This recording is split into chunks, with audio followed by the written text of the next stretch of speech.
President এফেক্সের Abdul Hadi Tuhin সহ apex club ও রোজ গার্ডেনের senior vice president সহ অতিথিবৃন্দ, সেক্রেটারি সহ আমরা এপেক্স কেন করি? আসলে হাজার হাজার মানুষ, শত শত মানুষ আছে, কিন্তু এপেক্সে দেখা যায় এপেক্স ক্লাবে হয়তো আমরা মুশকিলও কিছু থাকি। আমি যে ক্লাবে আজকে আসলাম এপেক্স ক্লাব ও রোজ গার্ডেন, এই ক্লাব থেকে আমরা হয়তো অনেকেই জানি যে বাংলাদেশের মধ্যে মনে হয় ঠিক এক নাগারে 3 জন ডিজি একটি ক্লাব থেকে গেছেন ডিস্ট্রিক্ট কোর্টে। আবু হানিফ তুহিন, তারপরে লায়েক এপেক্সের লায়েক ভাই, তারপরে আমাদের জিএম মুশারফ ভাই।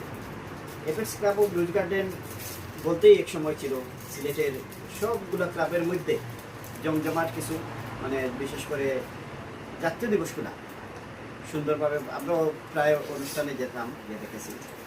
রোজ গার্ডেন এবং সাউথ সুরমা পাশাপাশি দুইটা অবস্থানে ছিল। যেমন এপেক্স ক্লাব রোজ গার্ডেন একটা প্রোগ্রাম করলে সাউথ সুরমার তার আগে আমরা দুইটা প্রোগ্রাম করব। এপেক্স ক্লাব রোজ গার্ডেন একটা করলে হলি সিটি, সাকরান আর বেশ কয়েকটা Sylhet, apex club Sylhet, apex club south Surma অনেক প্রতিযোগিতা চলতো। একটা সার্ভিস একটা ক্লাব করলে আমি দুইটা করবো, আরেকজন 3টা করবো। যাই হোক, আশা করি সেই সময় আবারও আসবে। তবে আমাদের সিলেটটা একটু জিম্মে পড়েছিল। সিলেট সারা বাংলাদেশের প্রতিটা জেলার প্রতিটা ডিস্ট্রিক্টেই কিন্তু আমাদের ক্লাবে খুব ভালো কাজ চলছে, যা আমরা যারা গ্রুপের মাধ্যমে বা মিডিয়ার মাধ্যমে দেখতে পাই।